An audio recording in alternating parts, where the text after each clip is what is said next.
Yo, what's up, guys? I pray that you're all doing well. We're back with another episode of Tekken World Talk. Man, it's been a while since the last one. A lot has happened, but first and foremost, yo, Bubsy, what's good, man? What are you telling me? It's weird, man. It feels like it's been a long time. It's also been a short time, but it feels like bear has went on. But we're gonna recap it. I'm doing well. I'm sitting here. It's a hot day. Chop, what are you saying? What are you doing? Mr. Chop, man. Hey guys, how you doing? Yeah, it's quite hot today. It's cool to be on this, really good podcast with two good friends as well. So I'm really excited to talk about Tekken, and I look forward to some of your insights as well. Cool, man. So I think we should just dive straight into it. Of course, there's not really been many major news besides some of the tournaments that took place. So I think we should just jump straight into SOOP. Bubsy, what do you think, man? You ready to talk about some SOOP? I watched it. I restreamed all of it, Bubsy. And man, you done the shift, yeah, bro. People are like to me, "Oh, JoKa, you're gonna fall asleep." I said, "Bro, it's super tournament. Every time this tournament happens, there's crazy upsets, and it's just the magical thing about tournaments. Anything can happen, and it's just so entertaining to watch as a spectator and to even compete in these tournaments. Yeah. So yeah, man. Sorry, what were you gonna say? No, I was gonna say. I tried to catch as much as I could. I think the majority that I caught was the top 8. I think I did kind of like watch back some of the sets, but there's definitely a lot to get into. Definitely was interesting, but yeah, let's dive on into it. Yeah, man. So super tournament, man. Manja versus Keisuke, one of the craziest grand finals I've seen, man. Keisuke super close to taking the whole tournament, man. Some people were even reenacting the last situation. Chop, I don't know if you saw it, but that hell sweep. If he went for the hell sweep 1 extension, I think he could have potentially won. You think so? So, because I usually see when Kazuyas go for the hell sweep, it's about the side wall, and that's much more like consistent. But like the distance was so weird. I don't know. It's one of those things that make you think, man, what if? But regardless, like the fact that he almost reset the bracket against Manja, and like obviously, JoKa, you play a lot of mishimas, you play a lot of kazuya. Bubsy, you play a bit of kazuya. I remember it in quick match once. But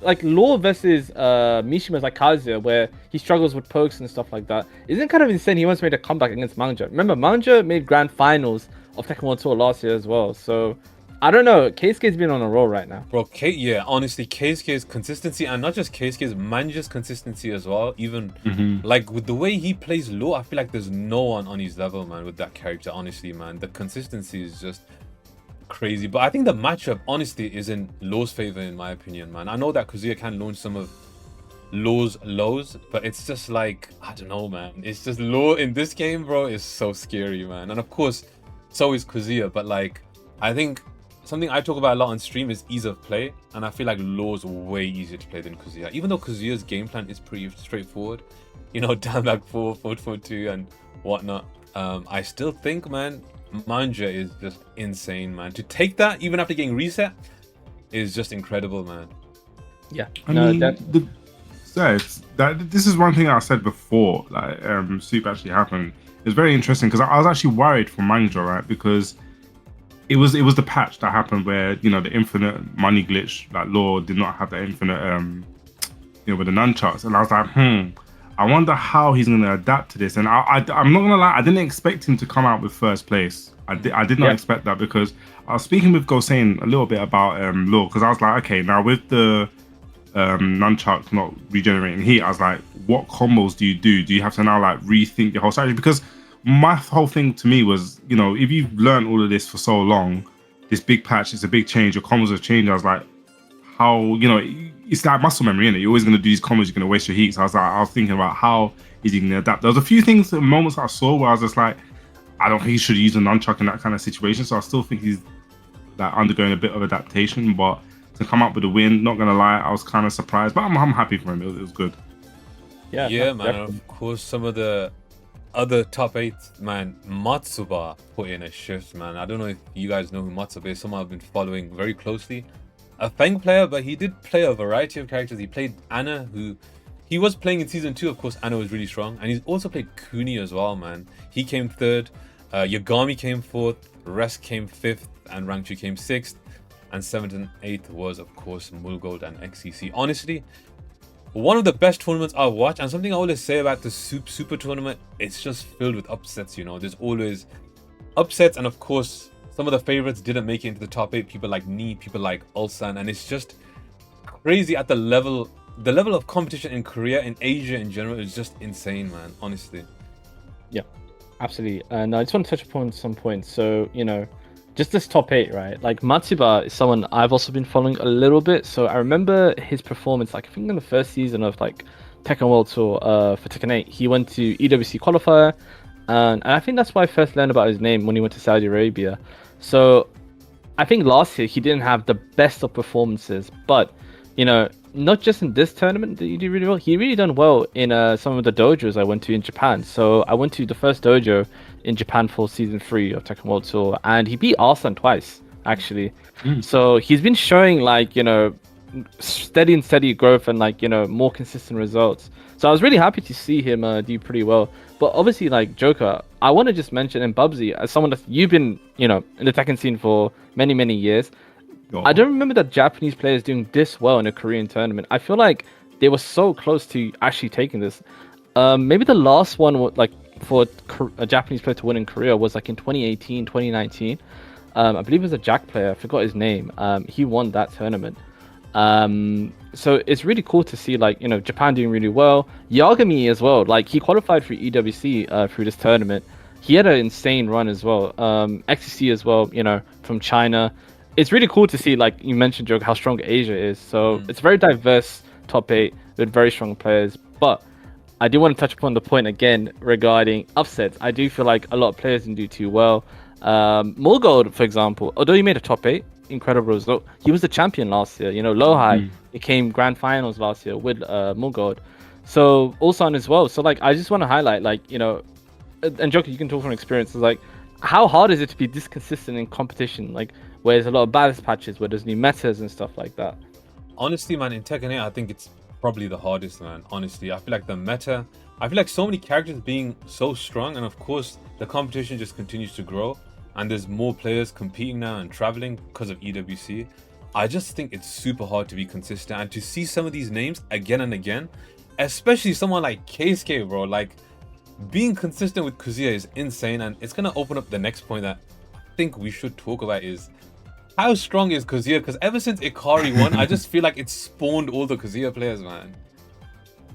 I mean, I was actually gonna ask you that question because I guess you're kind of like more the resident Kazuya player. You can hang yourself on that because do you think it's a thing where, as is one of those things where as a top kind of like characters might get nerfed down, it's just like the characters that are kind of like underline have kind of like get brought up because of that? Because I guess when I'm trying to think and just put it down on paper, is like what makes Kazuya strong? I guess now he's got moves that kind of cover some of his weaknesses, but I just don't actually understand like what's this rise, like how has this rise happened? Has anyone got some insight? Like you're the Kazuya guy, what would you say? Yeah, honestly, I think it's people discovering how to play the character in different ways, and I also think it's because Kazuya is very strong. Honestly, I think Ikari has cracked the way to play him in tournaments. I think obviously before that Keisuke was performing, but he didn't win like the way Ikari won Evo Japan, like one of the biggest majors, right?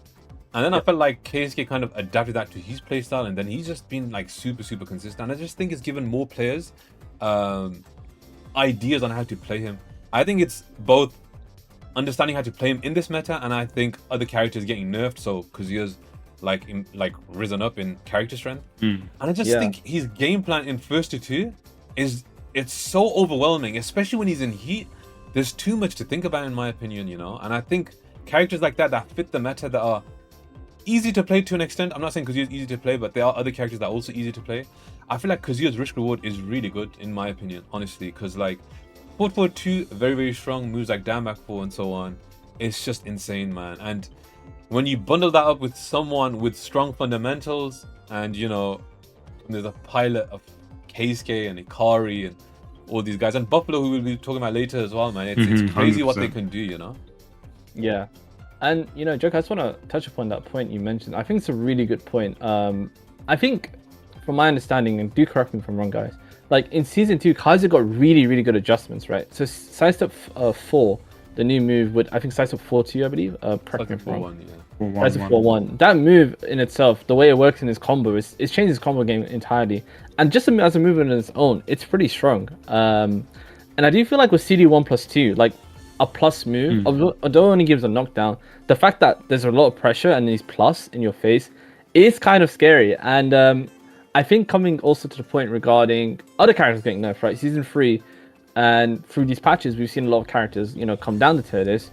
And, inevitably, the other characters kind of go up. So we're kind of seeing that. But it's kind of why I like to see metas not change too much, in the sense that characters like Kazuya develop over time, right? The strategies develop over time. People have clocked how to play, Keisuke and Ikari, and now Buffalo, right? So now that I feel like people are finding more optimized way, we've not seen that Kazuya. We're not ready for that Kazuya. We're starting to see him do really well. So I really want to see more characters like that. I want to see more people play Steve. I want to see more people explore other characters, that maybe are kind of underlooked and stuff like that. I think Lee is the biggest example. I don't know why no one's done really well with Lee. I know this sounds weird, but generally I think Lee has one of such strong tools. We have so many strong Lees in Europe, but in Asia and other countries don't rate him. So maybe Lee could be that next character. It could be someone else. We don't know. So I feel like when you leave the meta alone for a bit and leave a character alone for a bit, they develop and they become much more stronger because of the player base. So yeah. Yeah, and of course, the people that did qualify from this event was Matsuba, Yagami, and Rest. Rest as well played amazing throughout both days, man. Honestly, someone that's always been traveling, and I think this has been his big breakout performance. Getting top 8 in a Korean master event is no joke, man. Honestly, very difficult, very hard thing to do. And yeah, shout out to these guys that did qualify. Bubsy, is there anything you want to add? This is a little bit of a side note. The one match actually from that top 8 which really stood out to me was the Matsuba and Rest set. And I implore anyone that if you're ever struggling to fight against Horang, watch that set and watch exactly what he does, because I feel that he played that match to a T. The way he was sidestepping right, and then when he was realizing that okay, Rest is gonna change it up to kind of use moves that kind of track to that kind of side step, and he was jabbing at the right times. It was just a real mind game of how to deal, step properly, when to jab, interrupt. Trust me, watch it. It was one of the best. Like I say, Horang is definitely an overwhelming character if you don't know what he's doing. But watch that match, learn from that match, because it is definitely a great example. So do your homework from that. For sure, man. An amazing performance from Matsuba, man. Honestly, when I was watching it as well, I was going crazy, man. I was like, wow, there's someone else that knows how to fight Horang. It's very, very cool to see. I think Feng does really well in that matchup as well, to be fair. Yeah. Isn't it in Asia, though, they're very good against Horang in general? They have a lot of experience against Horang, right? So yeah, they do. Yeah. Actually, I was going to ask you, JoKa, what's your favorite set? Because mine one was, I think, Yagami versus Keisuke. That was really sick to watch. That was probably mine as well, man. The Mishima showdowns are just crazy, man. It was really cool. I think big shout out to Yagami as well, right? I got a game for you guys to play, both of you two. Okay. Stay quiet, right? So I feel like Yagami's he kind of just always sweeps under the radar, right? You never really. I feel like he's great. We know he's great, but I just feel like people always forget about him, right? So one tournament, I'm gonna give you a list of names of who he beat, and I want you to guess what position he finished, right? Yeah. So in one tournament, he beat Pinya, Ulsan, Ni, and Rangchu. What position did he finish? 9th. That was Evo, I think Evo Las Vegas, or 13th, one of the two, 9th or 13th. Sure. I want to say CEO, but last year's CEO. But did he come I'm sure it was Evo. Probably right, JoKa. So it was a Evo. I can agree with that. It was an Evo. Not Vegas. Was it Japan then? France. Yeah, it was Japan. Yeah, Japan. So imagine, see, he's always been beating these top guys for a while, and imagine that run there. If I said to you, "Oh, you beat Pinya, Ulsan, Ni, and Rangchu," and to say that you didn't even finish top 8, that's crazy, bro. Yeah, man. Honestly, that's actually crazy. It just goes to show how many people are traveling now. The level of competition is higher than it's the highest it's ever been at, and it's the most 100%. Competitive, man. Yeah. So you have to. It's just amazing that someone can be that consistent at a game like Tekken 8. Honestly, it's actually inspiring to me, man. Honestly, I'm not even being sarcastic or joking or anything. It's actually crazy level of skill to be consistent in this game, man, honestly, because the favorites, like people like Lohai, who are Tekken World Talk champions, Ni, who's like won how many Evos and whatnot, and Ulsan, who's the EWC GOAT, couldn't make top 8 at this event. It's just crazy how stuck this tournament was, man. No, 100%. But yeah, I think we should probably move on to the next event, man, which Bubsy, you were at, luckily, man. How was MIXUP? Talk to me, bro.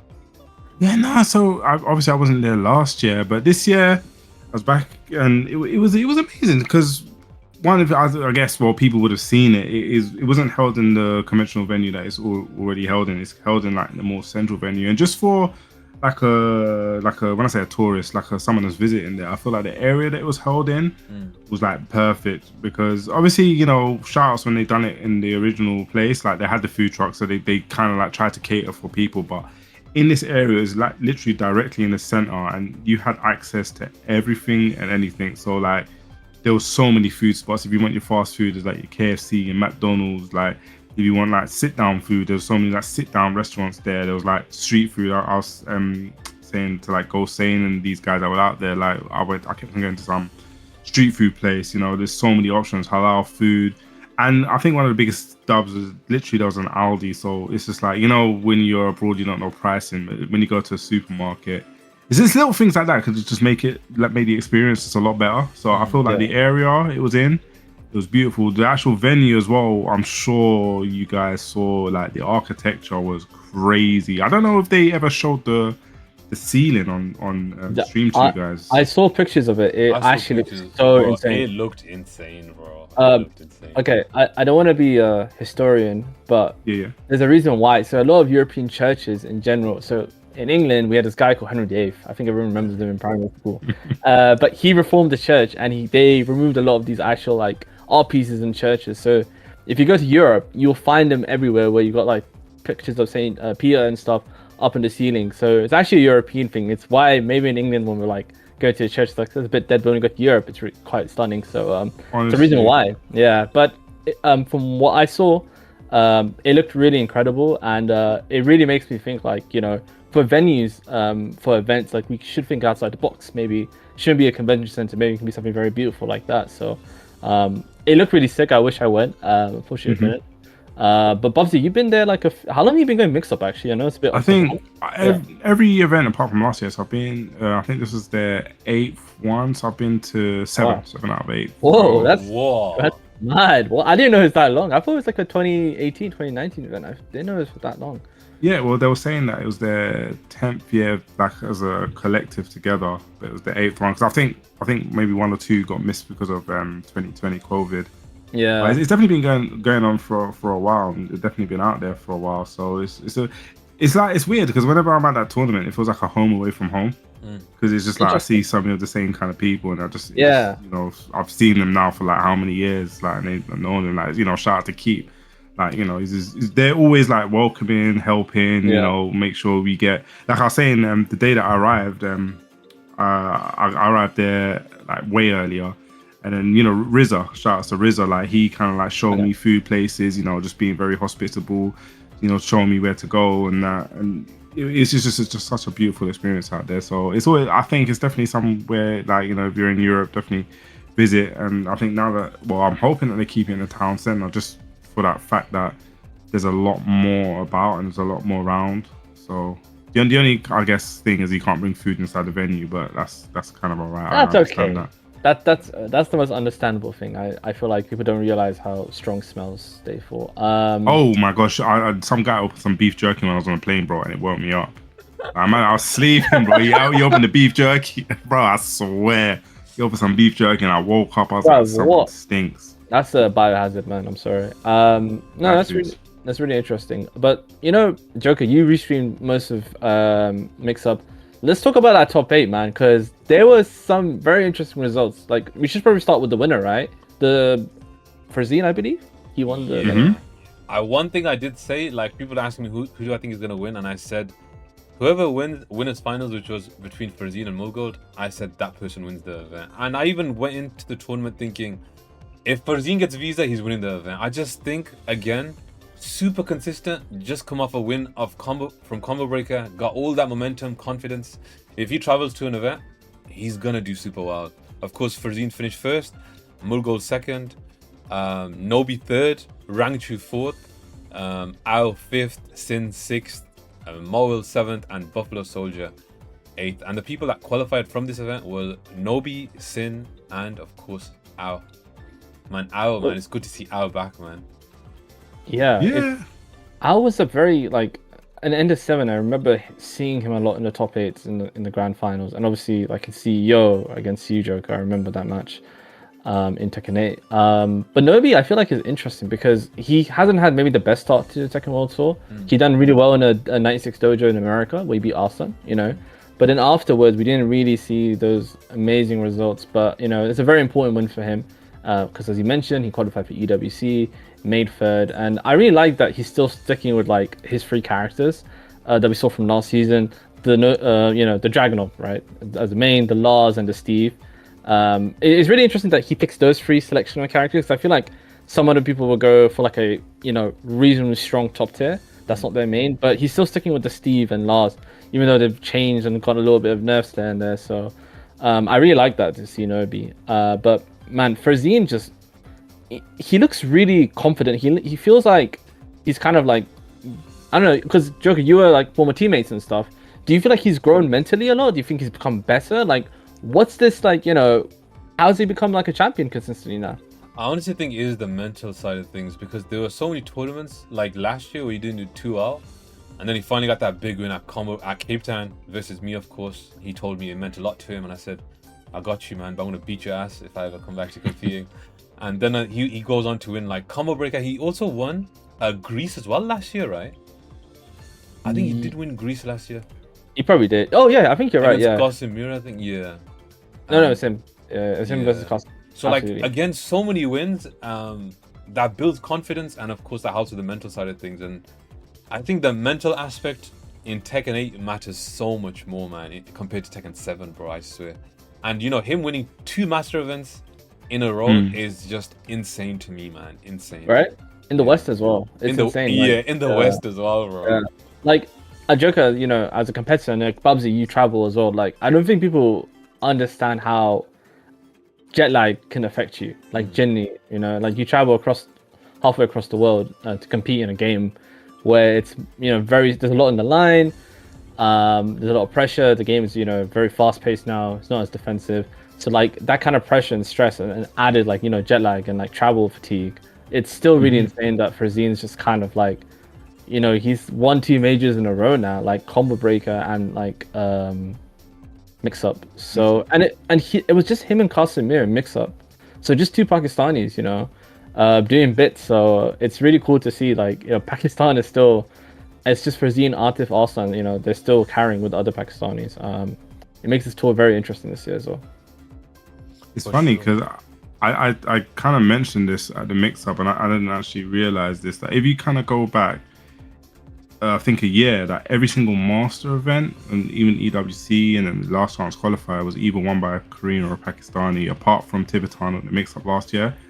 Every single one. I didn't actually realize it until I sat down and put it down in front of me. I was like, wow, this is actual domination. Yeah, sorry, Chob, you.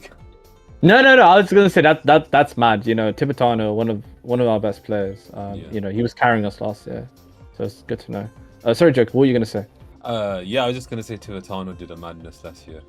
I think I did win 2 mix-ups as well. Just gonna put that out there. When there were Koreans present and stuff, but yeah, and Japanese as well. Anyways, we're talking about in the last year. We're talking about last year, man. Why? Come on, I had to bring that up. I just have to bring that up. Anyways, I feel like MIXUP in general, it's got such a big impact on the tour, in my opinion. There's just something about a master event happening in Europe, and I feel like a lot of the internationals go there. Like we saw John Ding, and the Japanese pulled up, and of course the Koreans, and even the Pakistanis pulled up. Like it's always, I feel like MIXUP is like, for me, a true major, like where there's always a variety of different players, and it's always like a hype event, in my opinion. I'm a bit upset I couldn't go this year, but I think it definitely plays a big part in the Tekken World Tour, and of course it has impacted the Tekken World Tour quite a lot. But I think the next thing we should talk about is some of the standout performances, man. And I do want to talk about Buffalo Soldier, man, with that Kazuya, 100. bro. Man, Kazuya and Buffalo Soldier, man, crazy, bro. It's so weird. This guy does not health sweep, and he still made it into top 8, man. This tournament was super stacked, of course. All the top EU guys are there. All the Japanese, well, most of the Japanese guys pulled up. Of course, the Koreans as well. Some of the Pakistanis as well. And honestly, a crazy breakout performance for him as well. He's first top 8 in a master event, if I'm not mistaken. Yeah. What did you guys think, man, of his performance? Of course, Bubsy, you were there. You can tell us about what you thought. So even just before I touch on Buffalo, I just want to actually touch on some of the other guys that I feel there were. The level of tournament, right? The level of this tournament, and I think if you watched on the stream, right? Even second round matches, when you look to the matches that we were getting, even just second round of pools, it was like Sin versus Mo Il. It's like I think the level of the Europeans that actually came out there, because there was so many actual Europeans that beat top names, right? So you had Fake Potter. Who did Fake Potter beat again? It was Rest, right? Maybe Rest and Kane as well, yeah. Rest, and then you got Kane and Trent beat CBM once again. You got Fake was it Tetsu beat Casimir. There's so many like big matches like that. Sin made a mad run. He beat Shonen, Beacon, Kudans on his run. He had Buffalo Soldier beating Chikarin. He beat Rife. Ilias beat Kokoma. There was like so many of these kind of like Europeans taking out these top names. And that's another thing I want to quickly touch upon. Sorry, Chop. Like, I feel like at MIXUP, there's always upsets as well, man. Like, some top players will get upset. Like, for instance, I had a good feeling about Kokoma doing well at this tournament. But I think Kokoma lost to Ilias and I can't remember who else. I'll tell you. It wasn't XCC, right? Someone else. It was someone else, I think. Mo Il, maybe? Farzine. He lost to Farzine. Yikes.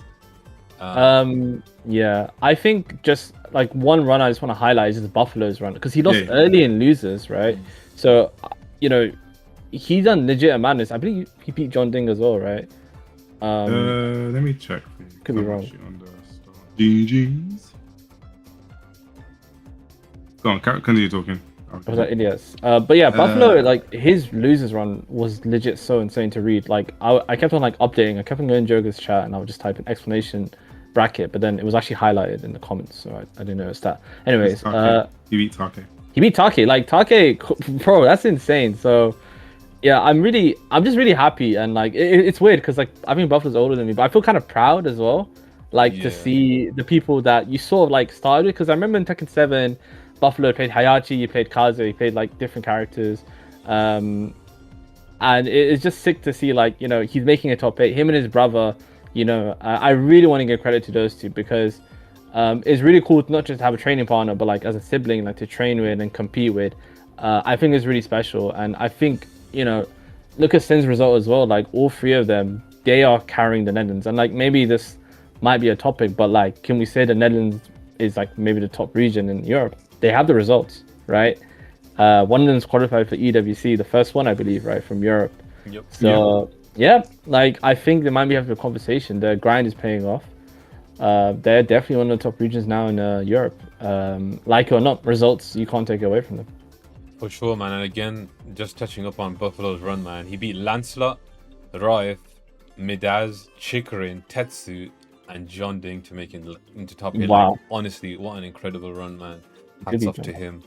And another thing I want to touch on as well, before we move on to the next event, is it seems like Pakistan and Korea are still on top, you know. It just seems like there's always a Pakistani or Korean or a Japanese in grand finals. It does seem like it might just be a new season, but it's the same old storyline, you know. What do you guys think?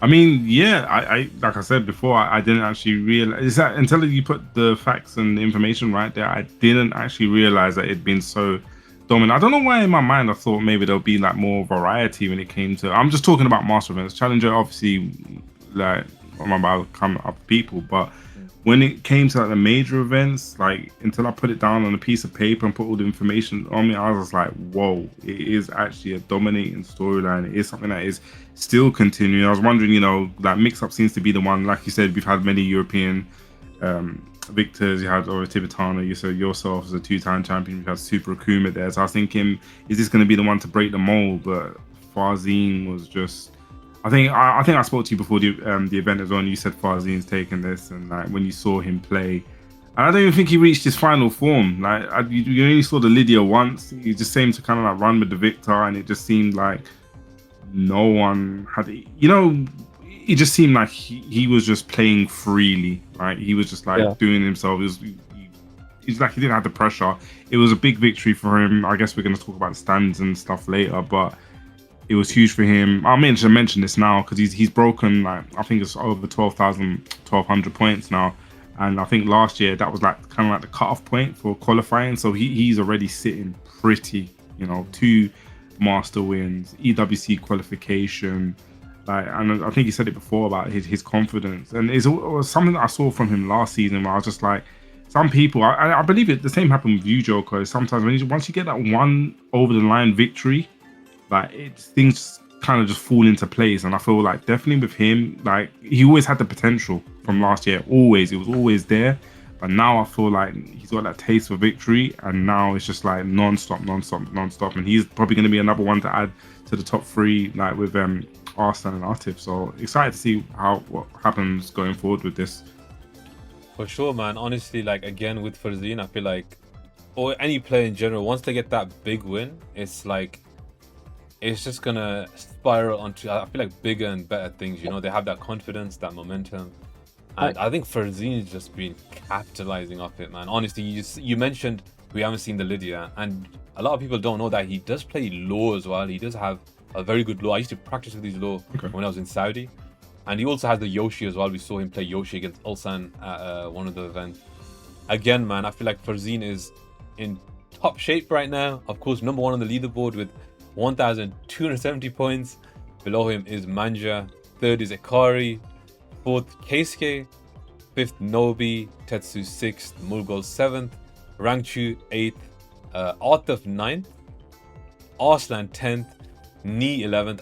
Honestly, another thing I want to mention here. I don't think I've seen Arslan and Knee this low so far in like a season. Like normally they're like top 5 always. To be fair, they haven't really been traveling as much yet. So maybe like I don't know, season 1 of like Tekken 8, Knee didn't do too well, but that was about it. I think in terms of like his whole competitive history. But you're right.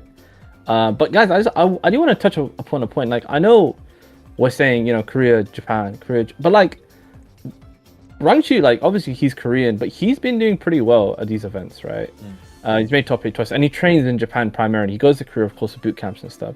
Trains mostly with the Japanese players. Like Keisuke has been doing really well as well. Like Nobi had a very good performance. Let's not forget, like Japan is still just like they're only like a minute away. They're always really, really close. So I do feel like we're gonna see Amatsuba, right? Made 3rd at Korea. Like we are starting to see like they're starting to creep up and come back. They've had a lot of training camps, they have a lot of boot camps, they travel a lot to Korea to train as well. Arsen's now, and JoKa, I feel like you maybe spoke to Arsen about this. Arsen's now in Japan. Like how much has that leveled up them against Pakistani players, or against Arsen themselves? Because they used to struggle a lot against Pakistani players. So I think personally, like, we're going to see, like, if we have not already seen like good performance with Keisuke, I think we're going to see maybe a Japanese player take a master event, maybe who knows, take the tour. I mean, it's too early to say, but I feel like they're starting to catch up a lot now in this season. Yeah, I feel like they are, man. Honestly, it's just crazy. Again, the level of competition is insane. Of course, with this event, Ilyas and Sin have broken into the top 20 of the leaderboards, which is pretty cool to see, man. You still have people like Yagami, who had an amazing performance, is still outside of the top 20. People like Hudons, AK, Pinya, Ulsan 28th as well.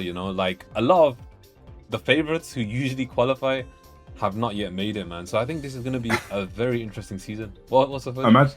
Because I was thinking, imagine Alson's big play just to win EWC again and qualify for the finals. That's just like that. That's what he's saying. Like, 3-time champion, qualify straight to the finals. Could happen, man. Honestly, it could happen. I do feel like though a lot of players are waiting for like Evo and EWC. We saw, like, for instance, Lohai and Knee didn't go to Combo Breaker because I think they were just literally probably waiting for like Evo and EWC. You know, there's a lot of travel as well, a lot of back-to-back events as well. And of course, they did have their Korean Master event coming up, so maybe they were practicing for that as well. We don't know. But yeah, man, honestly, the competition now is just insane, man. I'm really excited to see what happens. We should probably talk about some of the qualified players now. There is only 8 spots left, guys, of the EWC. Of course, Ulsan, the title defender, is still qualified, still there, still defending. Manja, Arthur, Farzin, Osama, Breadman, the John, Lohai, Ni, AK, Hafiztanvir, Ikari, Mulgold, Arslan Ash, Keisuke, CBM, Tekken Master, Rangchu, Matsuba, Rest, Yagami, Nobi, Thin, and Ao. 8 spots left, man. Okay, I wanna maybe flare some tensions, right? All right. I wanna ask, you know, we've got our guy, we've got a European in there. Do you guys think now there's only 8 spots as JoKa's mentioned? Do you think, because like Evo and EWC LCQ will be the final ways to get promoted, right? Do you guys genuinely think a player from NA is gonna qualify? Yes or no? You never know, yeah. I think they can do it, yeah. I think. And like who do you think could do it, like genuinely as well? Shadow, Ninja Killer, Joe Crush. Okay, fair enough. Bubsy, what do you think? Do you think there's a chance? Because I feel like it's becoming. I think Atlanta is probably their best chance. Common Breaker was a really good chance, but now I feel like the only NA player we're seeing travel is King Ray, right? King Ray. Yeah, so I was actually going to bring that point up. Yeah, but carry on. I was going to bring that point up because it doesn't seem just like they're traveling this much at the moment on the tour. Yeah. So when it comes to when you're looking at those kind of like events, I guess the LCQ, if anyone was qualified, it probably was going to be King Ray because he's the only one that kind of been traveling. And you know, big shout outs to him because I think you mentioned it before. It's not easy to kind of like travel and be on that jet lag time, and this guy is traveling. He's got the team vitality behind him, and even when he came to the mix-up, he done well. Like big shout outs to him. Evo Vegas, that's gonna be. I mean, it's gonna be an American soil, but that is that's a slog, mate, to get those 4 spaces and like the amount of people that enter. Yeah. It's gonna be a long day. Definitely, I wouldn't be surprised if someone done it, but who would do it? I don't know, because I haven't really been seeing much of the NA on the tour as much. Yeah, I've really seen is King Ray. So I did make some notes and did some research, guys, on some of the players that haven't qualified, and it's gonna really open your eyes, man. I'm gonna say some of these names: JDCR, John Ding, Kokoma, XCC, Moel, Chikarin, iMusician, Pinya, Dubbo, Book, Saint, and then there's all the Europeans and Americans that haven't qualified yet. So you can imagine how crazy the next few tournaments are going to be for some of these players as well. People like John Ding, Kokoma, and Chikarin not qualifying. They qualified, I think, the previous 2 years. So, man, it's going to be a bloodbath. These next 2 events, there's going to be some crazy... I think that LCQ is going to be the one, because obviously a lot... Like, say like Al, because I think Al, when he kind of like didn't compete last year, he just waited off the rest of the tour. And I feel like a lot of people that want to go, like, this is going to be the, like, you know, like the Eminem 8 Mile, this is the, you know, the intro at the beginning, bro. It's literally going to be that on there. Like, it's going to be crazy. So that's mad, bro. Evo. You know what? Maybe we should do like predictions on who we think is going to qualify. We should do that. I like that. I think maybe for Evo, I'll make a prediction for 4 people. I think Mo will qualify. He's definitely, because he's always been so close. I think Chikarin as well. He's a super consistent player. JDCR, he's qualified before. I just feel like, I don't know, it's going to be so tough for him, but I'll throw my hat in for him. And then one more player. Man, it's hard to say, bro. Are we just talking about Evo? Yeah. No, I'm talking about Evo. I think LCQ is too hard because, like, we'll talk about that later another time, you know. It could be a Europeans or qualified. Like, for instance, right, I didn't mention Bubsy, by the way. I didn't mention the Pakistanis that haven't qualified. People like Numan, people like Qasim Mir, people like Isharab. And these guys, we don't even know if they're getting visa for Evo or LCQ. So I haven't even put those names in, bro. So you imagine how sweaty these next few tournaments are going to be, bro. I mean, Evo. What I expect to see from Evo actually is a lot of the people have qualified to like make those top spots. I expect to see tiebreakers at Evo. Yeah, that's what happened last year, right? Yeah, but I just feel like Arslan, those guys. I feel a lot of those guys already qualified are going to make the top 8, and then we're going to see it like trickle out to maybe the 9th place, the 13th place, and it's going to be like spaghetti everywhere, and people start fighting for that. The one person I don't have 4, but the one person I definitely think is going to make it somehow is John Ding. I just feel that he's just going to sneak in, bro. I just feel like he can play, and when it gets to the scrambledy, like nervous situations, like he always kind of like perform. So if there's one person, I'll put my hat on. Yeah, I know. Johnny D. Kira in chat, he makes a very good point. Like, what about Tetsu, bro? Tetsu was so close this time as well. He was really close, like in the last few tournaments. So like, if Kira qualified last year, right? A lot of people, Ilias qualified last year. There's so many people, like even from Europe, that still haven't qualified. That qualified last year. So we don't know like how the Evo's gonna go. John Ding, I remember John Ding. Like every time I watch him, he just has this really incredible clutch. Yeah. Right? Yeah, that's what I think. I think just when he gets to that kind of like nervous kind of situation where people start seeing that, oh my gosh, this match means I get for EWC. I just feel like he's just conditioned differently to make it. And but I'm not counting Tetsuya. Tetsuya is actually a good one. Does he have the Evo run in him? Well, he made Evo top 8 at Evo Japan. Just needs to kind of like do a repeat there. I think he can do it. I think my 4 is gonna be Kokoma, John Ding, Chikrin, and Tetsu. I think those 4 are primed for like a big run again, and I feel like they've been pretty consistent. I think John Ding again, if we were to speak about him, super clutch. He somehow just manages to do it. Kokoma as well. He's sometimes qualified right at the end. He qualified at LCQ last year, and I just think there's something about Kokoma. He's always so close. Sometimes he has bad performances, but he never gives up, and I think that's the important thing.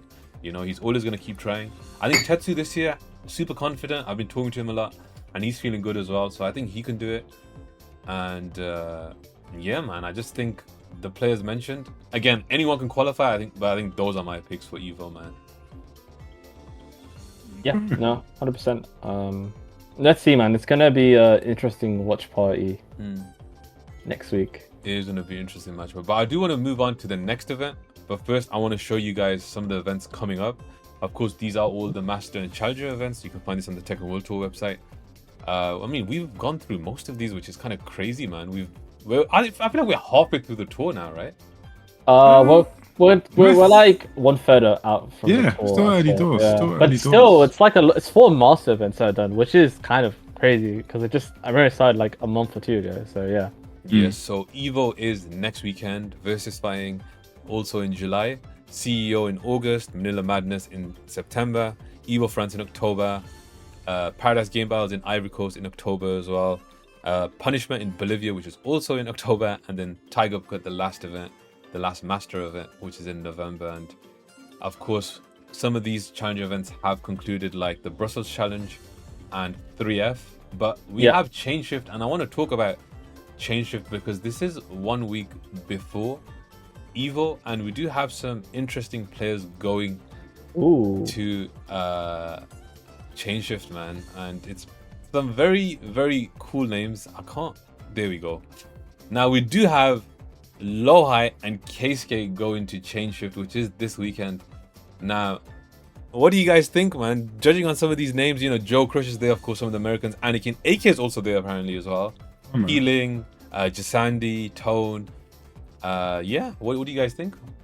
Has sign-ups closed for this? I think they have, Probably, because it's tomorrow, right? It's literally tomorrow, so yeah, it probably has closed. Oh yeah.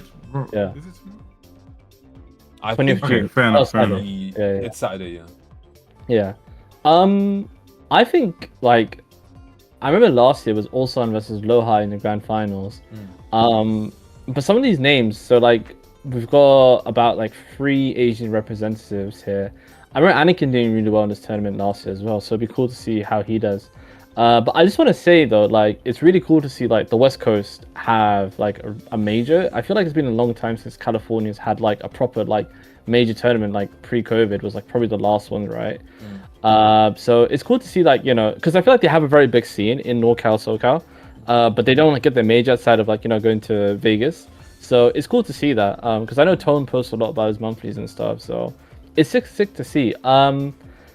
It's gonna be interesting. I wonder if an American can do it. I think it's possible. You never know. Like someone like Joe Crush, Jake Man, Anakin, they definitely can do it. But I don't know. It does feel like unfortunately it's probably gonna be a Keisuke versus Lowhigh grand final. But saying that, anything is possible, in this competitive environment. And you never know. Maybe like Keisuke and Lowhigh don't do well. And AK, because again, there's only 3 Asians, a lot riding on them. There's more of a chance for American to do well. But yeah, we'll have to wait and see. I'd say for this event, I would throw it to Lowhigh to win it again. Because I feel like he's already in America right now, right? Yeah, he is. He's adjusting to everything basically. Yeah. So he's gonna be fine. So I think he'll probably just take it. Bubsy, what do you think, man? I'm hoping that it just doesn't go the way that people think. I'm always like an underdog. I like to have an upset, and like I said, we haven't really seen the Americans as much on the tour, so it'll be nice for someone to kind of get that confidence, make that mark down here. Yeah. I don't think I have anyone in particular, but I just want to see them do well, do something, and maybe that will give them the confidence to go into it Evo, because Evo is the next weekend, right?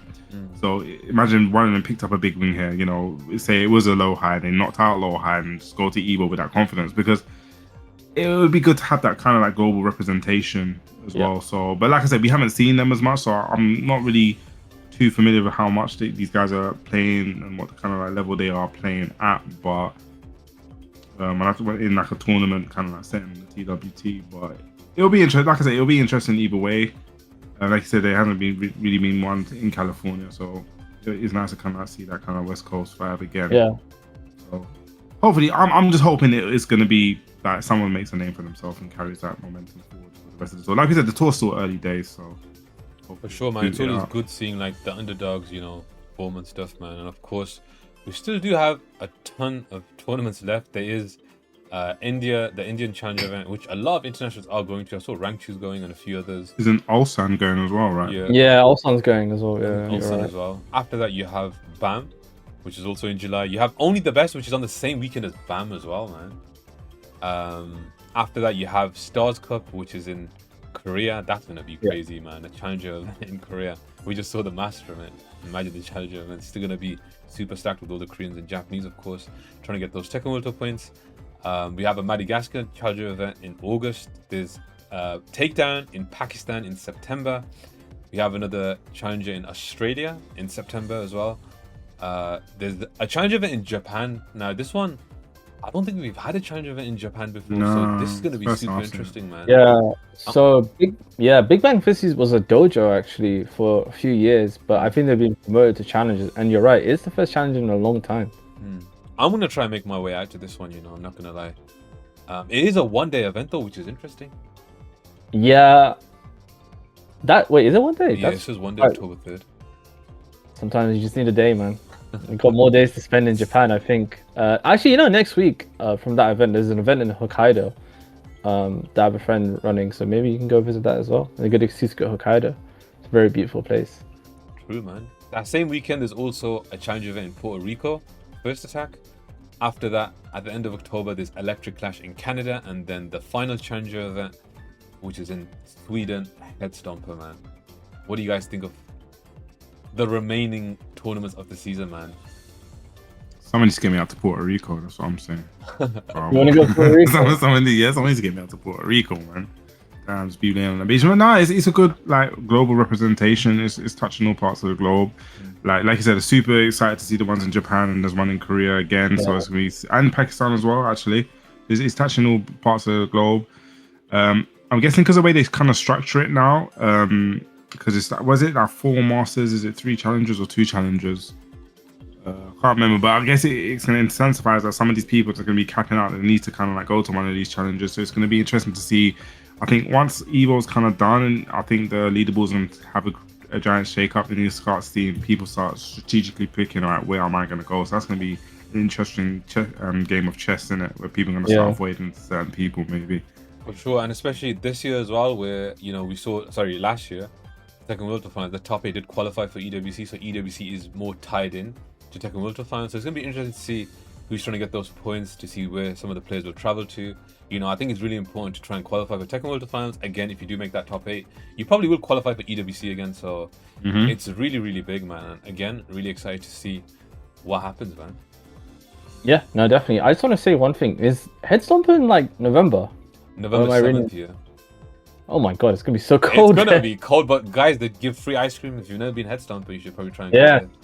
Yes, they give free ice cream, and it's gonna be amazing when it's snowing outside. It's like it'll never melt. Nah, I think but no, jokes aside, Headstomper is one of the best European events we went to in 2023. The vibe's really cool. The people, the TOs are great. The casuals are for a very long time. So if there's a European event, I'd recommend it definitely be Headstomper. But I think you missed the Sydney event that's actually happening as well.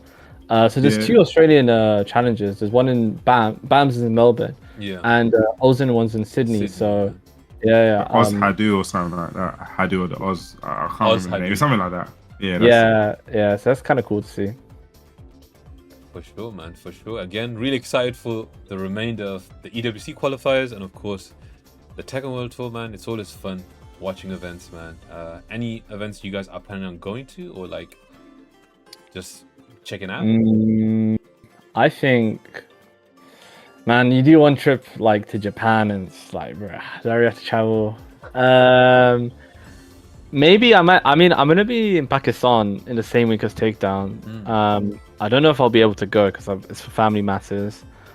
Maybe I'll be at Versus Fighting for sure. Obviously it's just down the road for us.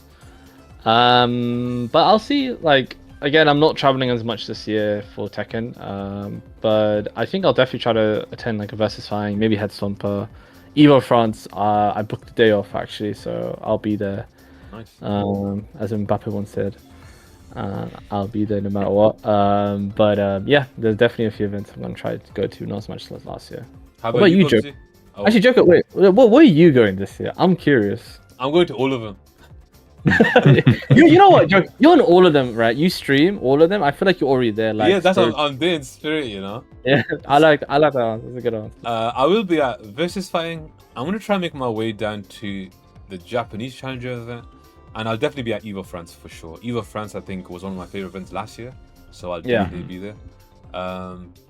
It'd be cool to go to Headstomper as well, to be fair. It's not far, it's not too expensive. I might make my way there in November. Might have to rock my Canada Goose. Might just have to buy a Canada Goose jacket just for I'm joking.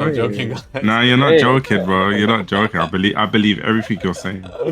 But yeah, man, those are the events I want to go to. Bubsy, how about you? And Thailand, I want to try to go to Thailand again this year, man. Yeah, TG is a good event, yeah. Whereabouts in Thailand is it? Bangkok. It's in Bangkok. Yeah, so it's the capital. Okay. I'll be at a few more other master events on the NDA. I'm not gonna say, but for Challenger, I'll try and make out to. I'm interested in Headstomper because for some reason I've never been to Sweden. Like, I've been to Headstomper, but when it was in Denmark, right? Denmark, yeah. Oh my days, yeah. I've never been. Gone. Were you there in 2018? Headstomper. What was that? Heat Stomper. Yes, because I was here about this. It was called Heat Stomper. No, it wasn't called. No. But it's called Heat Stomper. You should explain the story why it's called Heat Stomper. So it's called Heat Stomper because it was like, I think it was like another one of the hot days. It was like 30 degrees. But what I came to find out later is, like, even though it was 30 degrees, the venue, someone didn't know how to switch the heating off. So the heating was on while it was 30 degrees as well, which just made it extra hot. And I heard that the PlayStations were having issues and it was crazy hot inside the venue. But that's just rumor. I don't know about the heating thing, but I've heard that heating story from quite a few reliable sources in it that were from that region. Like, yeah, they didn't know how to turn the heating off in the venue. It's 30 degrees outside. So well, that is crazy, I'm not gonna lie. Events are awesome, bro. Guys, you should go to an event. Honestly, it makes for good memories, good or bad. Trust me. It actually does, It actually. Yeah, does. honestly. Do you not remember? Do you not remember that clip? Like, I didn't even know. I was commentating. Some girl from outside on the street walked behind me and started drinking swigging like a bottle of wine or something. What? I don't know, she's like proper swigging it behind me. No, was this in It was a Heat Denmark? Stomper. Right, Heat Stomper. Like, Yeah, again, like Eris, what happened? like I think Eris was restreaming it, and there's a clip where literally some girl, literally not from the event, just pulls up, walks into the event. You see her come up behind the comms desk and start drinking, but I had no idea what's going on behind me. That's aura, man. That's aura, man. That's I don't know what to say, man. What's going on? I didn't even realize that's how in game I was realized someone was just literally just drinking. I want to find that clip, but it's there somewhere. You can find it. Yeah, cool. Oh, What's the event to go to? That was the event where Phil did the handshake mixer with Jamie. Damn, that must have been a legendary event then. Man. Oh yeah, no, was that not Okay, was that Stomper? It was Heat Stomper Heat as well. Stomper, yeah. Well, yeah, I think that concludes the Tekken side of things. I think we should talk about things outside of Tekken. Man, Life. GTA, man. Guys, GTA. I want to talk about GTA. I want to talk about Call of Duty Black Ops. Man, guys, it's crazy, man. GTA finally said the pre-orders will start soon. Can't wait to pre-order that shit. Can't wait to play that shit.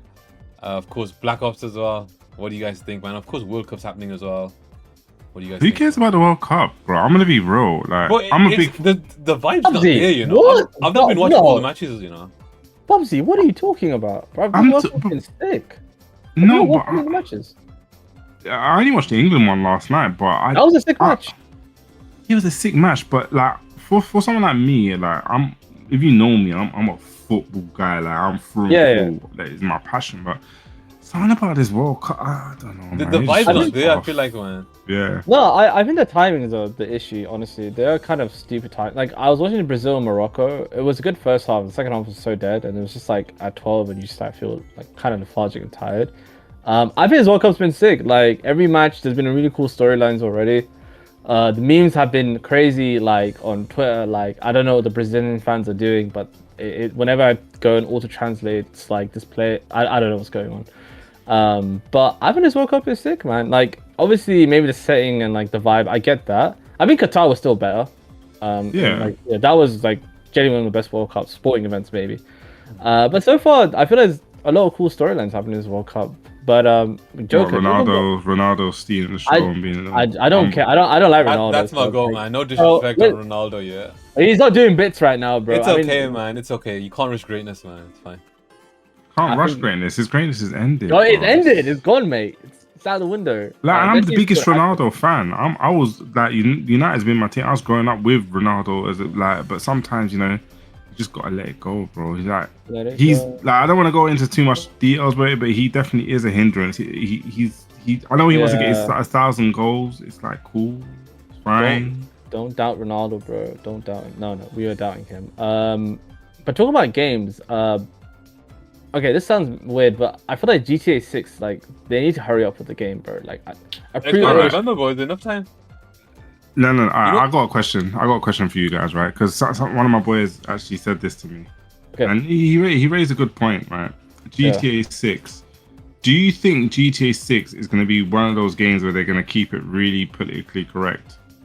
Hell and it's no. going to kind of like you don't think so? It's Rockstar, bro. They're going to have some of the maddest shit in there. Okay. But the thing is, if you look at the developers for that game, like from the past, all of them have left apart from one.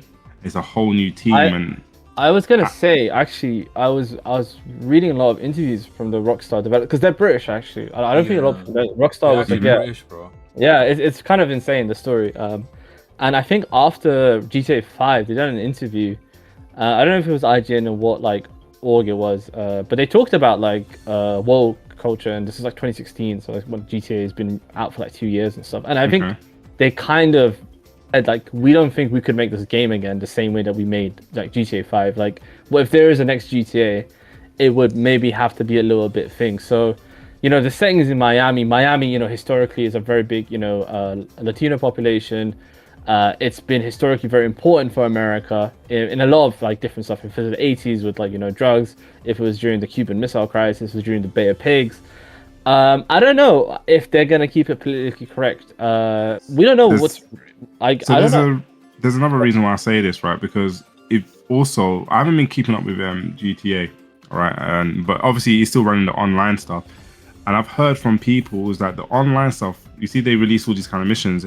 Yeah. All the characters that they've been putting in, I don't know if it's there because they're not got time for development, but these characters are not like the characters that have that like genuine humor and, you know, racial stereotypes kind of thing. They've literally kind of been like very on the safe side.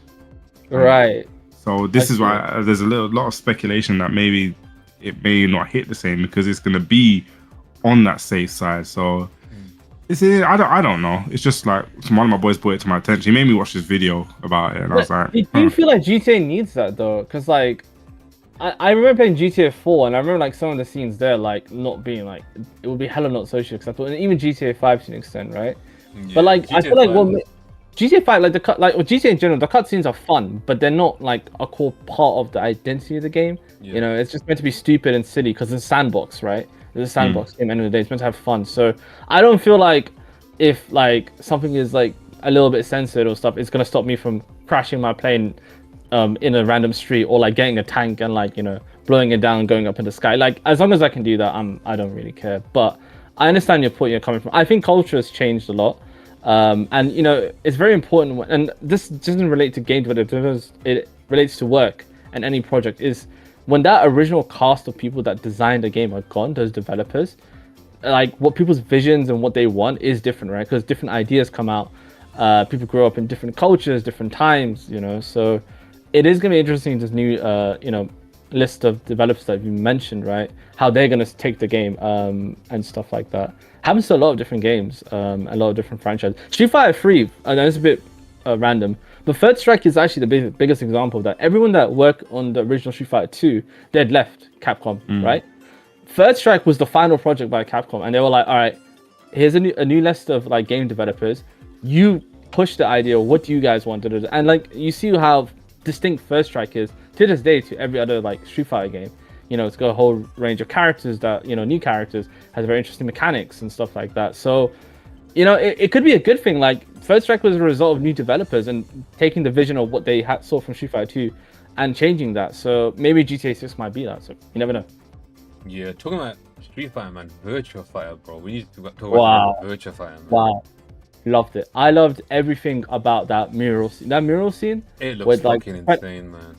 Bro, I thought goosebumps. I don't even know these characters. I don't know Jackie Bryan like that. I don't know Sarah Bryan like that. I don't know Aki like that. I don't know them characters like that. But when I felt that, I've spoken this about this a lot, right? And maybe Virtua Fighter fans aren't gonna like this.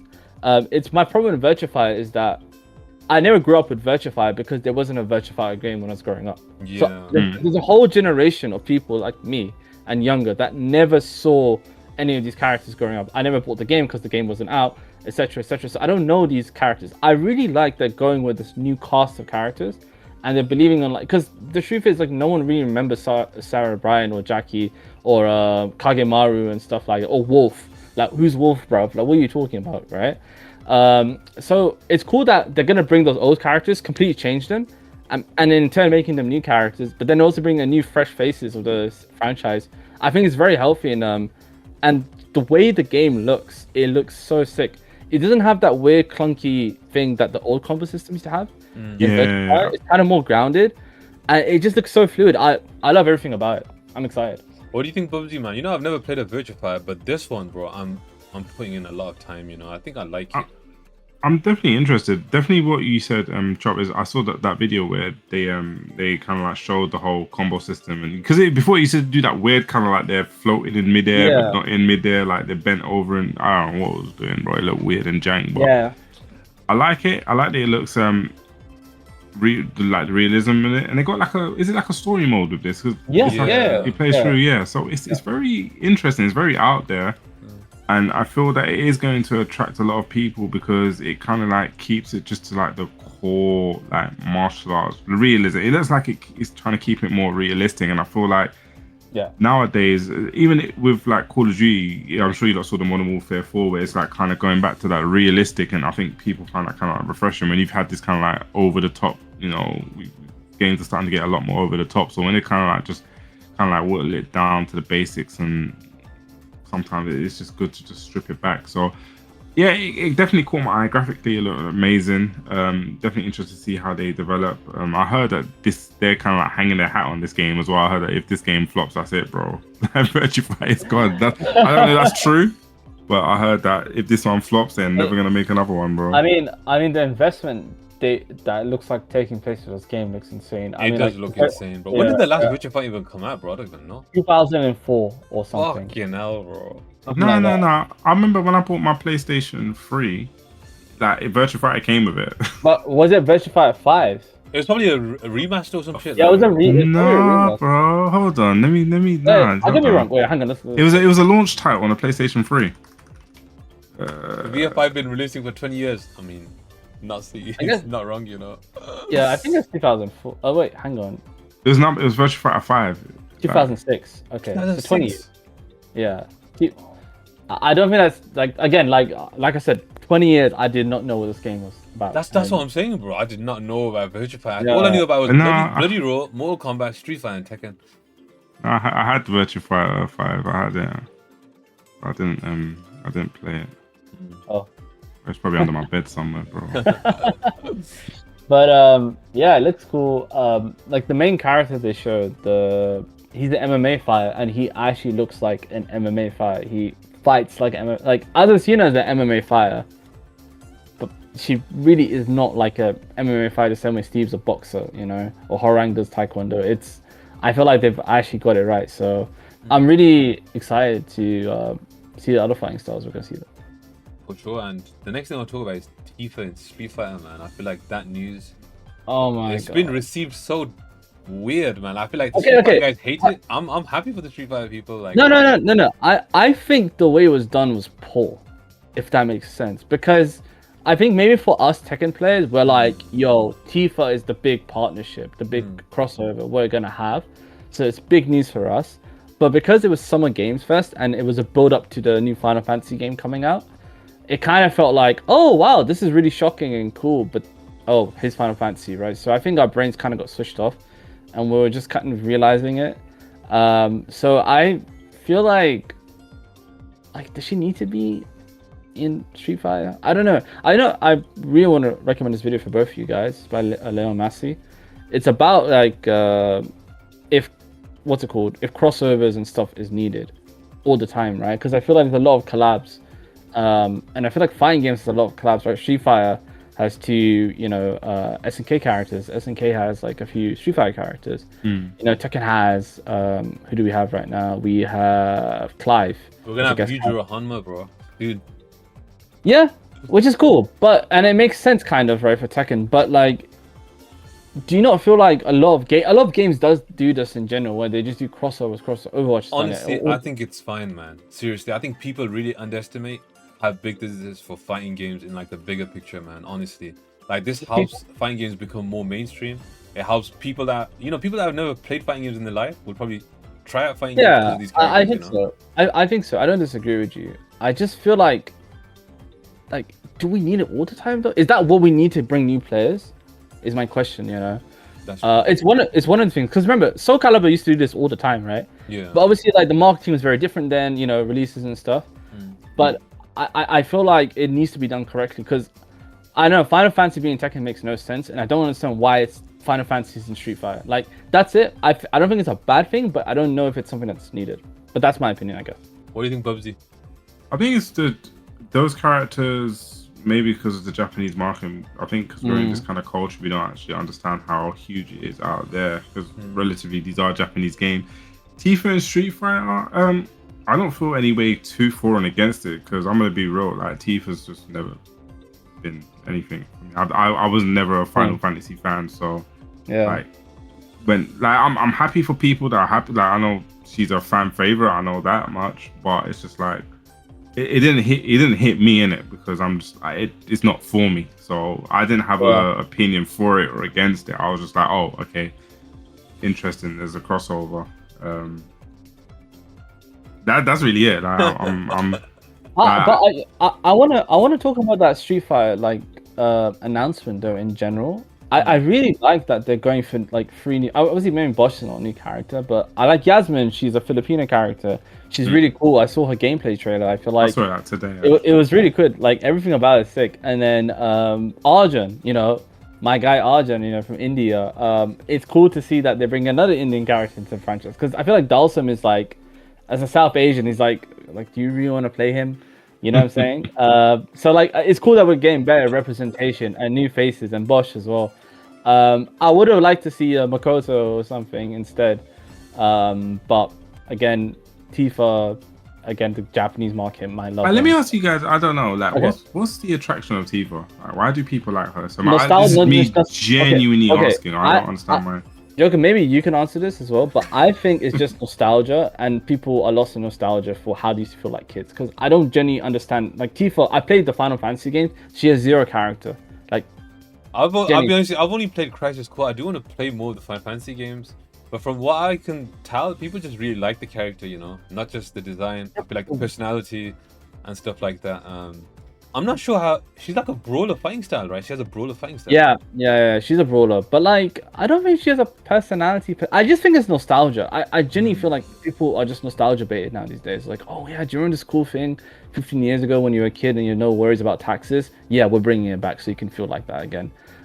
That's why I feel like most crossovers kind of feel like. But again, it's going a bit off topic. Again, I'm really interested to see how they put her into Street Fighter, and like, bro, Yujiro Hanma is probably the one I want to see. How are they gonna implement or like integrate that guy's fighting style and everything into Tekken, bro?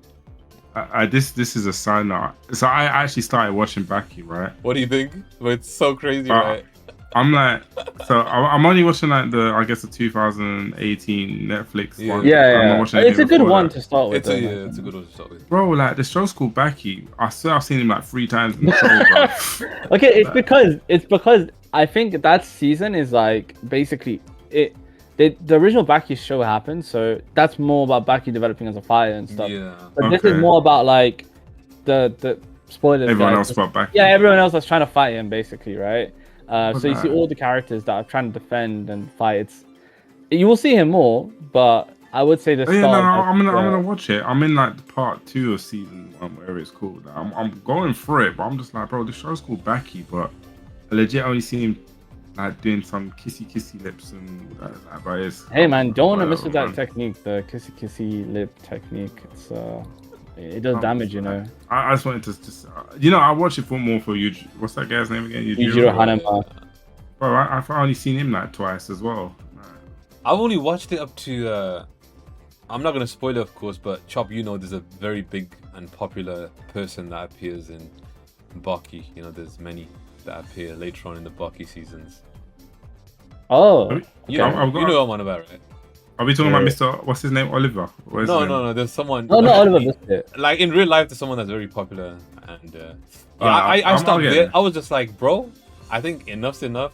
I feel like you watch Baki to get kind of like, it's just humor. There's no story to it, in my opinion. It's just I don't understand why these people don't die. Like, that's what. My favorite thing. No, I'll tell you, my favorite thing is when someone's about to get punched here, and as they're getting punched here, it'll pause and there'll be a cutscene of a journalist going into a mansion, and you'll be like, so you've come for this technique, haven't you? Come here, secret library. In the secret library, dusks the books, finds a specific chapter, the ancient Chinese punch here, and he will go about it and he talk about the story about it. And it's like he's just getting punched. I love that stuff. It's so random. Like there's so much random lore and context. Like, it's just like, well, what's going on? I don't know what's going on. All I see is Feng Wei and Sagat, bro, as well, bro. Oh yeah, that's true. Yeah, but it is what it is. I'll finish watching it. Like, don't think too much about it. Just enjoy it. Just enjoy it. I think. Don't try and think, oh, why is he doing this and why is he doing that? I just think you're gonna leave with more questions than answers. Yeah, I just think anime was never for me. I think it's a bit too over the top for me. But what? I'm gonna give it a chance. This is the first anime I've watched, not counting Dragon Ball Z. Yeah, it's not really my thing. But yeah, let's move on. The new PlayStation Arcade Fight Stick. I'm not sure if you guys have seen that. I'm not into Arcade 6. I don't know how to play an Arcade 6, but Bubsy, you can probably tell us. I'm quite. It's an interesting one because it's their own kind of like brand, and from how I understand it, it's not like a high end stick. It's like the kind of like force, like the mid range, and I think a couple of things that kind of brought my attention to it is like the ease where you can switch out the gates. I think that's really huge. I can't like it's literally if you have like a sandwich stick, you literally have to open it up, take the gate out, do all of that stuff. But I think from this one, you just turn it upside down. You click something, you can change from a hexagonal to a square gate to a circle gate. Obviously, as a Tekken player, I prefer circle gates because I use Korean sticks. So I'm just more interested to see what it's like. It is light, it is wireless, it comes with its own kind of like carry case. It is I think the price point is 1799, which is kind of like I guess mid-range. Like you want to pick up, I think it's like in the middle if you want to pick up something mid-range. I'm just interested to see what it is. Obviously it's its own Sony's own first kind of like party brand. Things that would be interesting to see when it releases. Releases I believe 6th of August when Token releases as well. So I'm thinking I'm gonna check it out. I don't know. I'd rather have hands on with it first, because obviously 170 is a lot to part with. So I'm hoping like maybe they like bring it to like what these guys should do is really turn up to these fighting game events and actually give people hands on. Yeah, that's what I think they should do. I mean, they do that at, like some events, like Evo, for instance. I remember, I think Hori was there, and they just had a stand, and you could try their pads, the arcade sticks, and everything. I'm sure Victrix does the same thing, right? I think they're gonna be at Evo. I think it's a major event, but I think just more so like these little events, these community events, stuff that they kind of like maybe not know about. Because at the end of the day, it's such a niche product anyway, where they core audience. Good for us to get hands on. I mean, I'm intrigued. If I want to get hands on with it, just not to say to buy it, just because I'm interested to see what it looks like. But maybe I'll just buy one and try it out, and then sell it to someone. And Chop. But also, if you want sticks. No, if you don't want a stick, I'll say the Victrix sticks. I use a Victrix. It's like these ones. Like these are like 300 and something pounds. It's like proper 300 pounds metal. Huh? 300 pounds, you said? No, like 350. Yeah, it's like for now you can get like half price at like 150. So definitely check that out if you want the Victrix stick. Yeah, JoKa's gonna give me that stick, you know. Yeah, for sure, man. It's half price. Why not, man? So that's what, 150? Yeah, but it's about 150 now. So. Say no more, man. I got you, Chop. Thank you, JoKa. Bye. But yeah, I think that's it. I mean, Chop did announce Double KO. Chop, do you want to talk about Double KO? Yeah, so, you know, thank you for mentioning that, JoKa. We've got Double KO next week, guys. You forget to talk about it, I feel like, so I have to remind you, you know. I listen, hey, sometimes we don't need to put it in people's faces too much. They might get annoyed. Yeah, so guys, next weekend, 27th of June, there's Double KO. We're doing Tekken, we're doing Street Fighter, we're going to do 2x. 2x KO is it's community series, so it's part of their tour. There's a lot of points in the line. And also, we're going to have a watch party for Evo. So, you know, come down, watch some Evo with us. You know, maybe a bit of World Cup on the side. But it's going to be fun. I haven't done Double KO in a long time. So, you know, the signups are, I think, like a 75 or something. So the cap is going to close really quick. So if you're not signed up, I really recommend you sign up, because there's only so many people I can fit and manage. So if it's for Tekken, if it's a Street Fighter, or if it's for like 2x, or, you know, if you just want to come and chill, like, please do sign up. And I'll see you guys next week, really. If it's the Evo thing, is it like, does it close at 10, or is it? It'll stay a little bit later. It'll be a little bit later. Obviously, there's gonna be food and everything, but we'll go a little bit later depending on the scheduling. Hey, what's the scheduling like for Evo? I forgot to ask. I'm supposed to be restreaming that. I don't know. I haven't actually checked that fully, but Tekken starts around 8, I think, for us, 8 p.m. if I'm not mistaken, for day 2. So we'll have to wait and see how many matches we get through that. But yeah, I mean, it'd be just nice. I feel like I feel like sometimes doing tournaments is fun, but like something afterwards is always a little bit more engaging to keep people interested, because, you know, you go to a tournament, you lose, and you're just like, oh well, time to go home, all the way back to like Manchester. You know, it's kind of deep. Like, just be like other incentives besides that. So yeah, I think when is Stamped 2? I cannot say and confirm about Stamped 2, but I don't think I'll call it Stamped 2. I think I'll call it Stamped or something again, posted again. I don't know, who knows. When's Crew Cup? That's the real question, bro. I'm waiting for you, man. I'm ready. Yo, you call the shots. Hey, you call the shots. I retired. I'm free this whole year. Maybe I'm free next year. I don't know. But yeah. Okay, JoKa, on the spot, I'm gonna ask you 2 questions. Actually, 1. Should we make it 5v5 or 3v3? 3v3. You know what we should do? Yeah, 3v3, and we'll fly down the Germans and the Netherlands. Those 2 we have to get down, so we can do Germany versus Netherlands versus UK. But they would just lose. I'm joking. They could win. You never know. This current Dutch lineup. Yeah, I don't know about the Germans, bro. I mean, I think Sefi, Tetsu, Nino. I think we'll be fine, bro. We've got our best. We've got you. We've got Gossain. Me, bro. I'm at the game, bro. I'm there watching, commentating, helping out. You know. No one's out the game, bro. You can never be out the game. Oh, we'll have Bubsy in the lineup. Me, bro. People ain't ready for me. Wait, no one is, bro. Honestly. Imagine now everyone's ready for me, man. I'm moving that Ronaldo out here. I think I'm still the goal. But yeah, I think we need like more events, not just like the normal double elimination. We need like different formats, man. I think that's what people remember, and it's fun, you know. I feel like what you just mentioned. Let's just say it's someone's first tournament.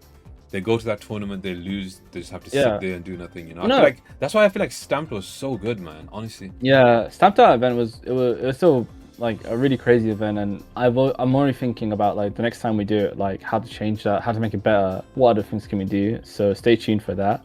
But just touching upon that, I was like, a lot of people for this double KO, a lot of them are new, and the first question is like, look, I want to come, but when I lose, what do I do? I have no one to talk to. And I think it's easy for us to say, yeah, just go socialize, you'll make friends. But like, I don't think that usually happens at your first tournament. I feel like you lose and then you just kind of walk around awkwardly. So, you know, amateur bracket was something like I introduced like when I first started doing double KO, and people really liked that. And I still do it to this day. And I think it's a really good way just to keep people that don't want to, that, you know, lost early, to play in the same competitive level. And for them to just get more matches and sets, you know, so they can level up and stuff. And you start to create, you know, a strong little scene. And I've started to see the results. Like, they're like good local players are trying a bit more. But yeah, you always have to keep the people, you know, entertained. Like, are you trying to run a tournament, or are you trying to create a fun event? Is my question. Honestly, that's my first question. Because you can run a tournament. Tournament isn't hard to run.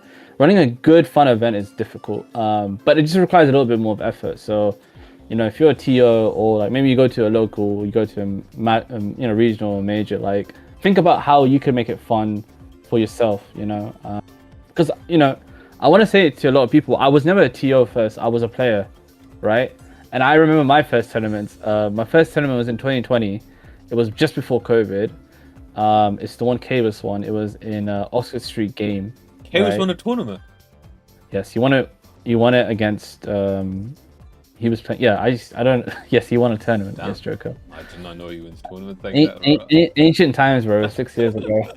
But I just remember being there and just like, I don't know what to do. Like, the only people that spoke to me was like Haroon and Adam. Like, those are the only guys that spoke to me. But everyone else was just like, oh, like, who cares, right?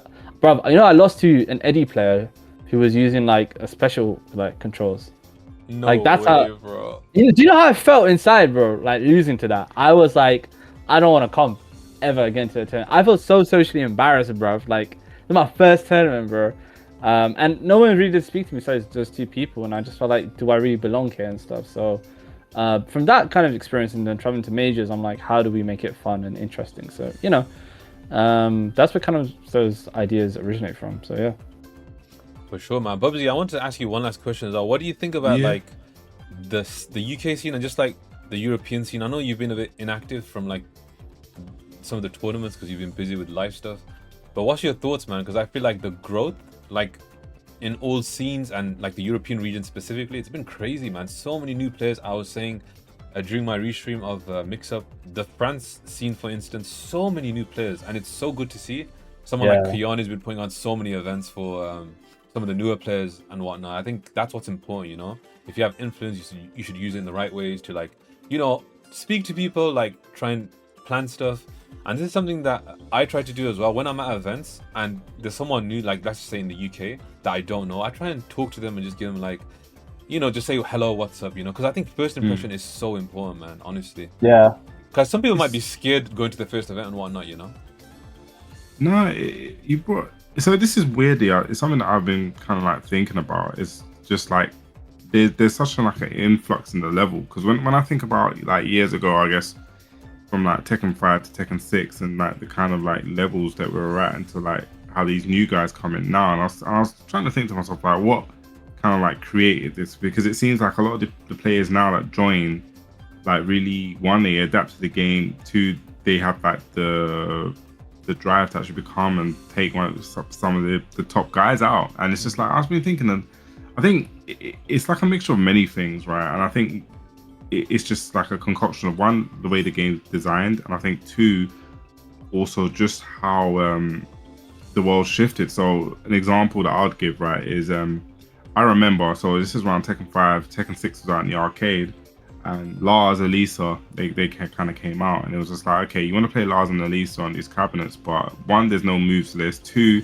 you don't know combos, three, you don't really have access to anything, because we didn't really have data plans on the phone as well. So it's just like, what did you have to do? We had to literally like go to, I think one of the things is either you write down, you go on the internet, you write this down, or literally print out the moves list. And it's like nowadays, say like someone comes in and they say like you're streaming JoKa, and someone's like, oh, this is a top thing player. They literally have access to you.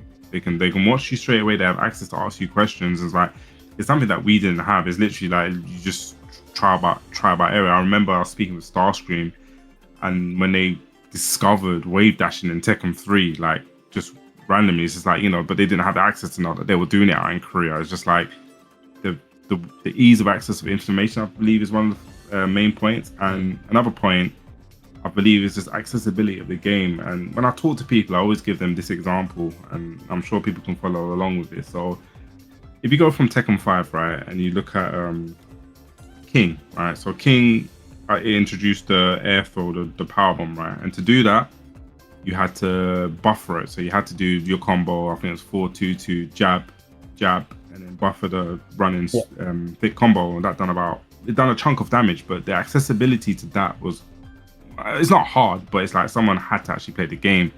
So then move on to Tekken 6, introduces the bound. So it's like a break in the combo. So it's like, you kind of know it's like a little bit more of a like you got a little bit more time. Move to tag 2, you got combo fillers now, so it throws you in the air. So it's like no longer do you have the timing, you're literally now just running. And obviously 7 and 8, it's got the tailspin, so it's just like now there's no execution, you just run along. So it's just kind of like the games have just become more accessible to like combos, to damage. So I believe it's just like a concoction of a lot of things, and now we're starting to see that, okay, a lot of that stuff is coming, the ease of accessibility, the ease of access to the game now, access to information. And I believe that's why a lot of the level is now coming up. Now Tekken's becoming a lot more popular. Now there's a lot more information out there, so these guys are actually able to grasp a lot more. And these guys are getting into a lot younger. I believe that when you're a lot younger, you grasp information a lot easier. So yeah, I think it's just a major concoction of everything building together, which is now making these scenes so strong. So it's exciting times. It's definitely very, very exciting times. Yeah, I just want to go on that point. Like, I was in France last year for a Paris dojo. I think it's one of the last dojos of the year, and there was a kid there who really impressed me. His name is Paulie. He's a Nina player. He's from Paris. He has a lot of potential. I really feel like we're gonna see him more outshine in France. There's also another kid. He's a Yoshi player, Tepes. Maybe people don't know this. I used to know this guy because I used to run like a little Discord with like some Tekken friends, and he was randomly invited. And I told him this when I met him last time. I was like, bro, you were so shit at the game in 7, and the way you've improved, I'm so happy to see. Because he would always come back, and he always wanted to play, and he always wanted to try and learn new stuff. So that kind of growth is really outstanding. And even in the UK, like, we're starting to see like people that consistently go to events, that travel. Like Memoir is someone that I feel like, he's Hasboys. So what I was saying is like okay, I think Hasboys actually is a good player in tournaments. Even Hopper, he's improved. Yeah, they've improved and they grind, and like, as much as like, the way they play, maybe people don't like, they do put the effort in. Yeah. And you can't take that away from anyone. So, I really hope they keep on trying, they keep on playing. But there's a lot of like London players that I feel like give it a few more years. because they're consistently coming and trying and improving, they're gonna have their time to shine as well. So yeah, it does feel like there's a lot of new players. Whereas like I remember in the end of 7, like I was like considered a new player, or like in 8, I feel there's a lot of new players that came, but maybe some of them didn't stay. But now we're starting to see the people that stayed from the beginning of 8 like start to grow and improve and become competitive now. So it's really cool to see, It is, man. It's crazy how the scene's just grown, man. I remember watching like Bubsy and Dinosaur and all these guys talk about their stories in like Tekken 6 and Tag 2 and like the arcade era, and now we have just like online and everything. It's so crazy, man. Honestly, it's something I think about a lot. I always say to like Gosain, for instance, like I wonder how we'd do if we competed back in like Tekken 6 and Tag 2 and these games, when obviously there wasn't that much access to information. But like I think just playing offline, I think that's a big advantage you guys kind of had, because I think offline is so important. That's something that's lacking in like the UK and EU in general. I'm not gonna lie, not to call you out anything, Chop, but I think offline is everything, man. I think it's everything, but I also feel like people shouldn't rely on me, and True. they should. They should rely on Bubsy. They shouldn't rely on Bubsy. Yeah. Birmingham has a consistent weekly or monthly. I don't know. Black Foundry, they try, but outside of that, and they made a good player in Phantom Web, man. He's becoming really strong. He's a good Kazuya player.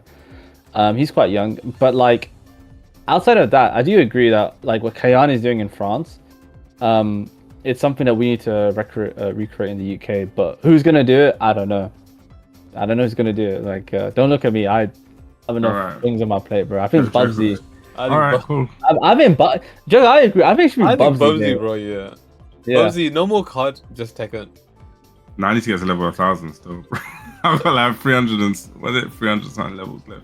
Man. When I get to level 1,000, the grind stops. Think about offline. No. I think just watch this space, and maybe there may be something happening. Just watch this space. Bootcamp run by JoKa and Co.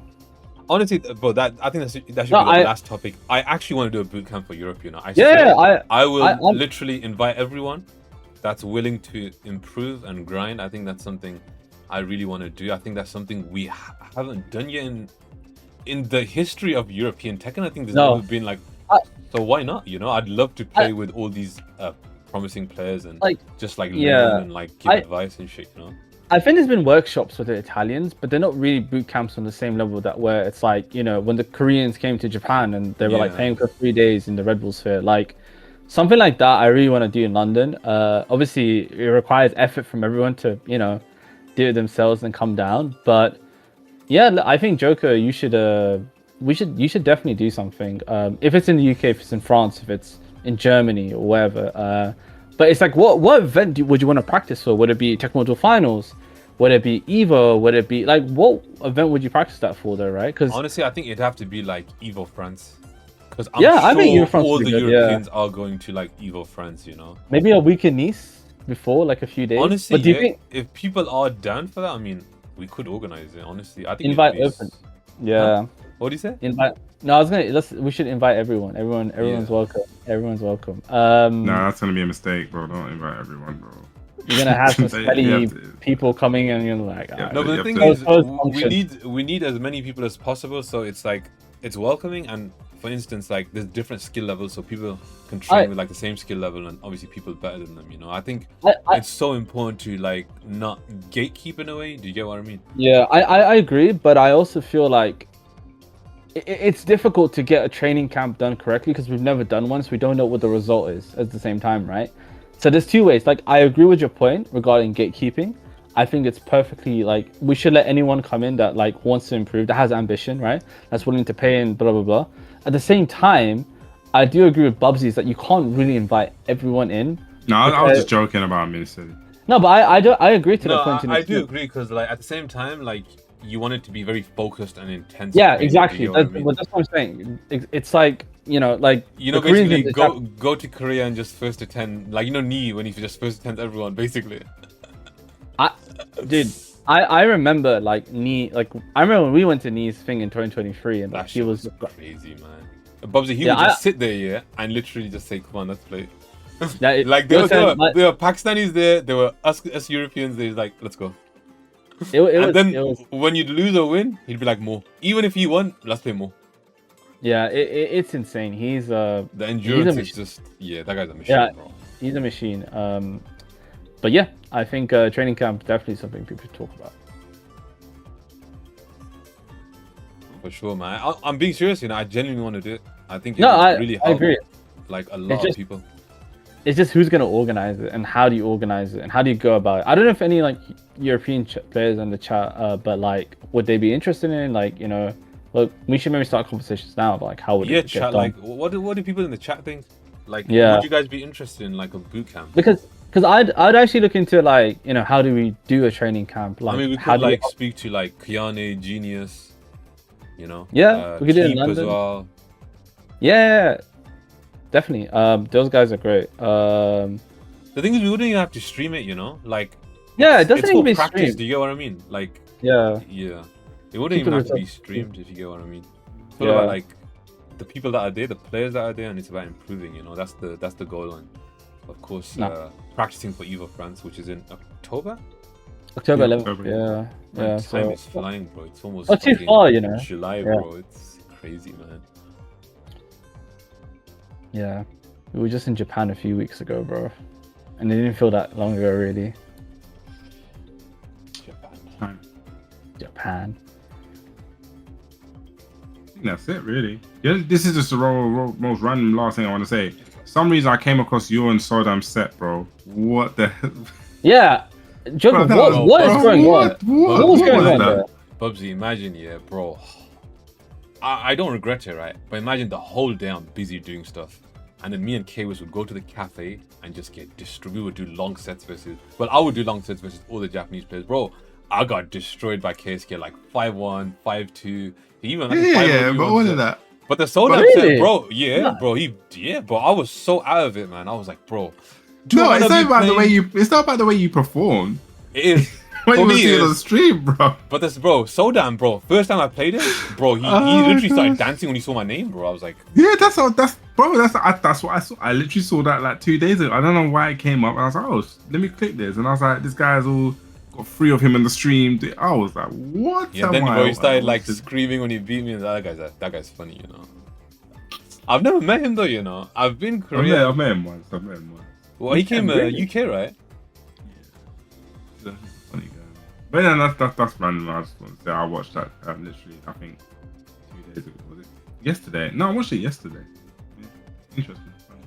I just I was watching JoKa's stream and I just hit a notification and I got jump scared and it's like so damn like. Yeah, he's screaming my name, and he goes, "I love you, baby." I'm like, damn. It's crazy, right? I don't know. Bro, I've never spoken to him in my life, bro. He's just like, "I love you." He came to my stream after we played, right? Like, when I returned to UK, and he goes, "I love you. You're a legend." Blah blah. I'm like, damn, that's very nice. He's a very nice. He's a funny guy, man. He's a lovely guy. I can imagine, man. But guys, that is today's episode of Tekken World Talk. I think we went over the main things. Of course, the SOOP Super Tournament, which happened in Korea, MIXUP, which happened last week, and of course, Chainshift, which will be happening this weekend in America, which is a challenger event.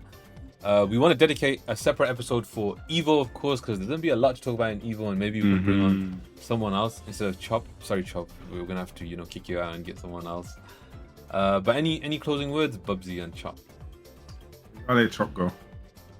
No, I just want to say thank you for having me on. It's an honor to be part of this incredible series, episode 2, first guest. It's a big honor. I just want to say it's really cool that you guys are talking about Tekken World Talk because I don't feel like we really have that. There are some people like talking about and mentioning it, like Foxhound in America, but he covers more of the NA local scene. So I love talking about Tekken. I love listening about the Tekken World Tour because one cool thing about Tekken is such a global community, right?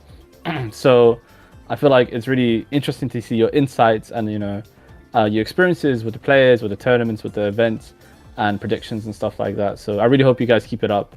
I really like the sections outside of Tekken as well. I think it's interesting as well. I didn't want to do that, but Bubsy was like, maybe we should throw it. And I'm like, okay, you should. It's fun. Your idea, it's fun. Bro. You can do it. It's fun. I liked it. Honestly, it's we're cool. humans, man. Yeah, exactly. Right? Like we're gonna talk about other stuff as well. It brings inspiration. So I hope to hear more episodes. I hope to see more interesting guests up here as well. But thank you for having me on, guys. Really, truly appreciate it. I don't know how to. I should have gone first because I don't know. Yeah. How to, or that you knocked that one out of the park. Next week, innit? Next episode of Evo, innit? Next episode of Evo, innit? Big one, big episode. But yeah, guys, next week we'll be back with Evo, which is one of the last qualifiers before the EWC LCQ. But yeah, I think next week we'll bring on someone else. No idea who yet, but we'll see, guys. Again, thank you so much for watching. I will also upload this onto my YouTube with timestamps and everything, so it's easier for you guys to just skip to the section you guys want to listen to. And yeah, Chop, I really appreciate you coming on, and Bubsy, of course, thank you so much. Absolute legends. Thank you, chat, as well. See you guys in the next one. God bless. Peace.